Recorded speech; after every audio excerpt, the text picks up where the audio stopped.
When it came to military command, Cao Cao could be considered superb at late Han Dynasty. Whenever there was a major battle, he would always be personally present at the front line, and when troops moved or retreated, he would often check the back, which had become a habit. At that time, most of Cao Cao's main force had already crossed to the other side of the river, while Cao Cao was with only 100 guards, including Xu Chu.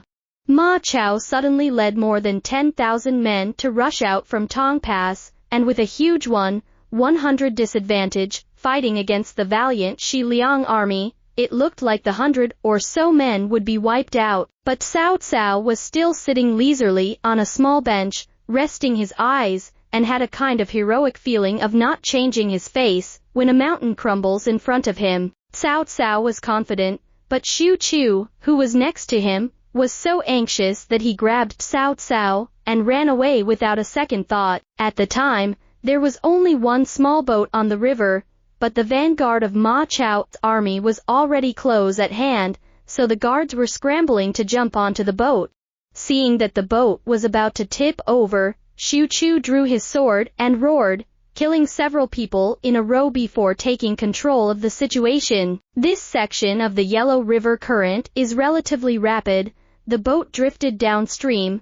Ma Chao then led the cavalry to chase along the river bank, chasing out 2 or 3 kilometers in a row. While chasing, also ordered the troops to shoot arrows. For a time the arrows fell like rain. The boat did not even have a shield. Even the boatman was also shot and died. Xu Chu can only hold up the horse saddle for Cao Cao to block arrows with his left hand. His right hand is tightly gripping the oars to control the direction of the boat. The boat continues to drift along the water. The hull is full of arrows. At that time, Cao Cao's fellow townsman, Ding Fei, a commandant of the imperial army, had not yet crossed the river. He had an idea of ordering his cavalry to unsaddle their horses, take off the reins, then release the mounts, along with the oxen and horses that were carrying the supplies. Ma Chao's soldiers see this large group of fat and healthy cattle and horses, suddenly dazzling, scrambling up. No one cared to shoot arrows at Cao Cao in the water. Xu Chu took the opportunity to row the boat to the other side of the river. Cao Cao's generals, who had already crossed to the north bank, heard the shouts from afar, but could not see the other side of the river, and were waiting for Cao Cao's boat, so they were all anxious and scared. Some wanted to return to save their master, so they beat their chests and shouted, while others thought Cao Cao was dead and sighed, or even cried out in pain. After Cao Cao and Xu Chu crossed the river, the two of them took a slow stroll back along the north bank, and the generals were all thrilled to see Cao Cao safe and sound, many so happy that they burst into tears, while Cao Cao laughed skyward. "I almost got trapped by the bastard today." At the age of 36, he participated in the allied army of crusading against Dong Zhuo, and was defeated by Xu Rong in Xinjiang, getting himself hit by an arrow, but fortunately Cao Hong gave up his own warhorse, and he was able to escape. The same year he took Xia Hodun to Yangzhou to recruit troops. In Longkong encountered chaos mutiny. In his sleep even the tent was set ablaze. He carried a sword and personally killed dozens of people, only to run out of the tent, did not get burned to death. At the age of 40, he was captured by Lu Bu's cavalry in Poyang. Luckily, the group didn't recognize him in the dark. He had a bright idea to point to the distance and say that the man on the yellow horse was Cao Cao, so he took chance to escape from the city, but his left hand was burned. At the age of 42, he personally ran to Luoyang, bringing the emperor to Xu Chang, began the brilliant career of the holding the emperor hostage to order the warlords. It seems to be glorious, but in fact, it is a huge risk, because at that time he had not yet begun the army farming. The Central Plains was suffering from famine. His own army, in starve, thanks to the then magistrate of Xinjiang County, Yang Pei, offered a large number of dried mulberries. The whole army did not starve to death halfway. When he was 43 years old, he encountered Zhang Xiu, who surrendered and rebelled again.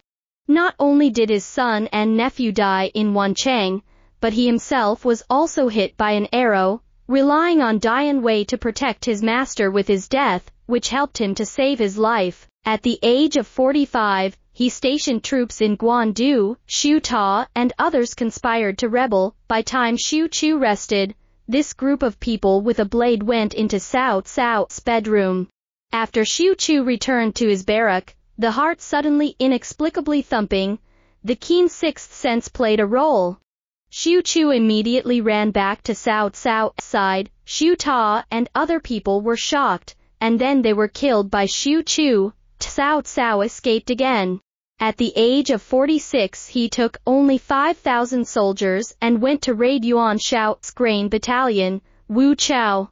Just Chuan Yuqiong's defenders alone had more than 10,000 elite soldiers, and were standing by, with other reinforcements still coming in. With the courage to fight for his life, he risked the annihilation of his army, and led the charge under the unfavorable condition of being attacked from both sides, and captured Wu Chao with a force several times less than the enemy's troops. At the age of 53, he led his army on an expedition to Wuhuan through more than 200 kilometers of no man's land, and when they got thirsty, they dug a well 30 meters to get water, and when they got hungry, they ate horse meat, killing thousands of war horses alone. When this group of refugees, like team out of the desperate situation, facing the Wuan horsemen who are far more than themselves, and the formation is complete, waiting for the battle. At that moment, even he himself lost confidence. It was Zhang Liao who stood out, with fearless spirit and majestic, fighting spirit, won this war with no way back. At the age of 54, when he was defeated at Red Cliff, he stepped on the bodies of old and weak soldiers, before he was able to rush through the swamp and escape back to the city in a terrible mess before Liu Bei's interception. It took another 2 full years of recuperation, before he could slowly dispel the psychological shadow of the defeat. The last time personally in danger, is this time in the Yellow River to seize the boat and avoid arrows, but still rely on Xu Chu's heroism, and Ding Fei's wisdom. 57 years old, he was not shot into a hedgehog by the arrows. Since his rise, he has survived at least 10 disasters, and although he has never been able to reign over the world, the difficulty of just unifying the North is among the most difficult in ancient Chinese history. Xinyang, Longkun, Puyang, Xucheng, Wancheng, Guandu, Wu Chao, White Wolf Mountain, Red Cliff and Tong Pass. These 10 locations record his arduous journey through death, depicting a map of his march around the world, and more like the tired scars that mark on his body. We could clearly feel that from then on he began to cherish his life, and never fought as hard as he did before. Until his death, he never went to risk his life again. A brave man who is not afraid of death and fearless in pursuing his dreams stopped, marking an epic and heroic period ended. What can we say when a warrior who is always facing the precipice and the abyss, killing decisiveness, turning his goal to the crown of supremacy, that the light of Great Han, that has been shining for 400 years is going to bleak? Previously, Xu Huang had already stabilized his battalion on the west bank of the Yellow River at the Puban Ferry, and after Cao Cao's escape from death, his next step would surely be to lead his main force to cross the river at Puban and enter Guangzhou. So Ma Chao said to Han Sui, "Our army can hold on the north bank of the Wei River, and in less than 20 days, Cao Cao's army will run out of food and will withdraw on their own." But Han Sui disagreed. "Why bother? Why don't we wait until Cao Cao crosses the Wei River to the south, then we can attack them halfway through the crossing, won't that be easier?" So at Han Sui's insistence, the Guangzhou coalition army did not cross the Wei River to the north, but held the southern bank near Weikou, waiting for Cao Cao's army to come and attack.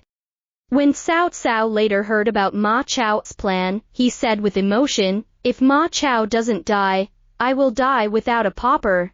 The fact that Cao Cao said this shows that at the time he was indeed afraid of the Guangzhou coalition fighting against him by time-consuming. After all, The coalition's provisions reserves and transportation routes were clearly more advantageous when the war was fought on their doorsteps.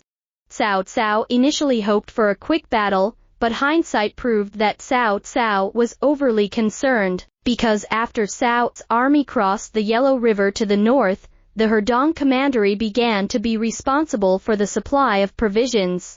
And at this time, that Du Ji, who was known as the best governor in the world, had been serving in his post for many years. Under Du Ji's rule, Hedong was so rich that when Cao Cao's army returned home victorious, Hedong still had more than 12,000 tons of grain left. With just a Hedong, Cao Cao was able to deplete the grain reserves of all the provinces in Guangdong.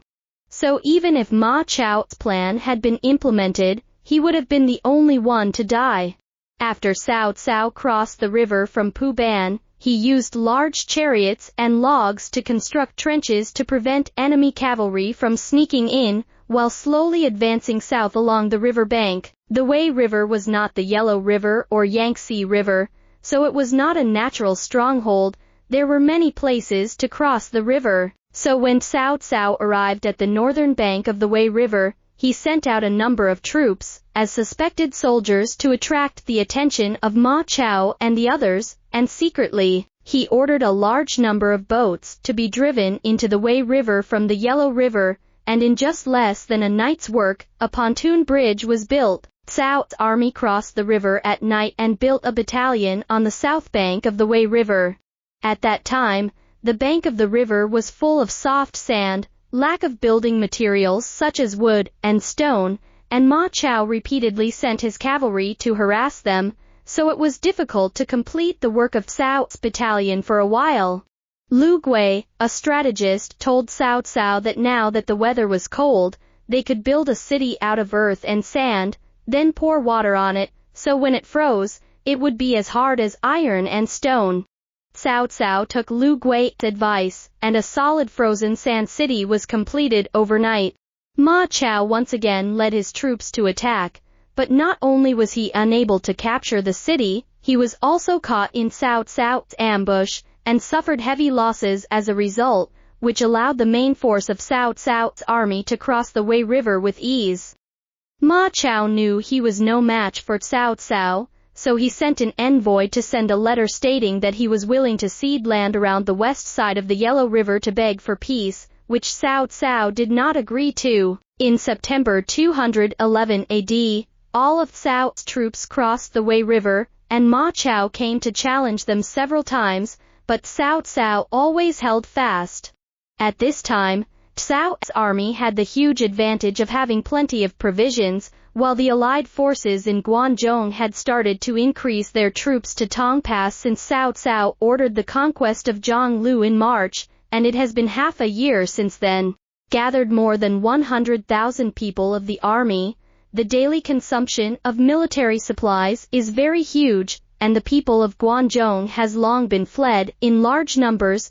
The year of agricultural production is basically all abandoned. At this time, it was approaching the beginning of winter, but the Allied forces had nowhere to collect food, and would soon face the dilemma of running out of food. In such an unfavorable situation, Ma Chao and Han Sui once again sent emissaries to beg for peace, saying that they were willing to send their families as hostages in addition to ceding land. When Cao Cao couldn't decide what to do, he asked Jia Shu for advice, and Jia Shu suggested that he could pretend to say yes, but Cao Cao was puzzled and asked for a specific strategy. Jia Shu replied briefly with 4 words, just to divide them.